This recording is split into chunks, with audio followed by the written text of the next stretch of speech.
Welcome on science tool DNA polymerase third, जो कि main enzyme होता है प्रोकैरियोटिक रेप्लिकेशन में। इनकोडेड कौन से जीन से होता है? पॉलीमरेज सी। फैमिली सी का ये सदस्य है। यूनिट 16 सब यूनिट से मिलकर बना होता है, जिनमें जो कि 8 डिफरेंट टाइप्स की होती हैं। स्ट्रक्चर सबसे पहले हम देखते हैं डीएनए पॉलीमरेज का। स्ट्रक्चर कुछ इस तरीके से होता है, जैसा मैंने रफली इसको ड्रॉ करा है। आप इसको इस पिक्चर है, इमेज है, वो गूगल पर सर्च कर सकते हैं और आपको ये क्लियरली समझ में आ जाएगा। समझाने के लिए मैंने रफली इस तरीके से ड्रॉ करा है। इस तरीके से ये यहाँ पर कौन कौन से इसके स्ट्रक्चर नेमिंग करते हैं, अल्फा, एप्सिलॉन, थीटा, और ये यहाँ पे बीटा क्लैम्प, ये टो, ये gamma, delta, delta dash, Sai और चाई। इस तरीके से इसकी यूनिट्स होती है। एप्लीकेशन में किस तरीके का काम करता है? इस तरीके से एक जो 2 क्लैम्प के साथ होती है, 2 कोर यूनिट है और एक ऐसी होती है, उन्हें सबको बाइंड करने का काम टो करता है और नीचे गामा कॉम्प्लेक्स होता है। अब इनके कंपोनेंट्स के बारे में बात करते हैं। जो पोल 3 कोर है, कोर के कौन कौन से कंपोनेंट होते हैं, उसकी कौन कौन सब यूनिट होती है?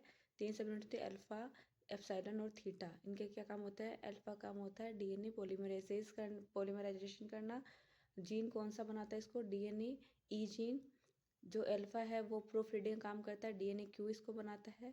जो थीटा है वो स्टिमुलेट करता है अल्फा एप्सिलॉन सब यूनिट को, और इसको होल ई जीन है वो इसको बनाता है। जो टो सब यूनिट है वो क्या काम करती है? स्टेबल टेम्पलेट बाइंडिंग का काम करती है।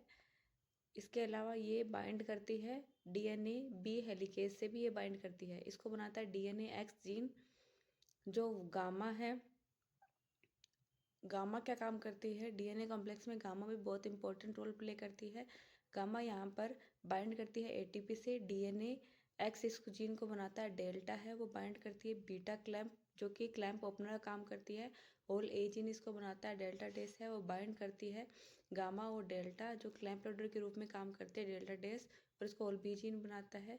जो साई है उसको बाइंड करता है सिंगल स्ट्रैंड बाइंडिंग प्रोटीन से, जिसको होल सी बनाता है, और चाई है वो एक्स1 वाई से करती है, जिसको होल डी जीन बनाता है। इस तरीके से ये 5 जो कंपोनेंट होंगे वो किस में आएंगे? गामा क्लैम्प लोडर या फिर डीएनए लोडर कॉम्प्लेक्स या फिर डीएनए डिपेंडेंट एटीपीएस में आएंगे। इसके अलावा एक लास्ट रह गई बीटा क्लैम्प, जो कि मोस्ट इंपॉर्टेंट है। जो कि 2 बीटा क्लैम्प हमने देखे थे, तो इसे B2 स्लाइडिंग क्लैम्प इसे कहते हैं, और डीएनए एन जीन इसको बनाता है। इस तरीके से ये सारे पोल 3 के पार्ट होंगे, और पोल 3 और क्लैम्प को मिला करके हम क्या बोलेंगे? होलो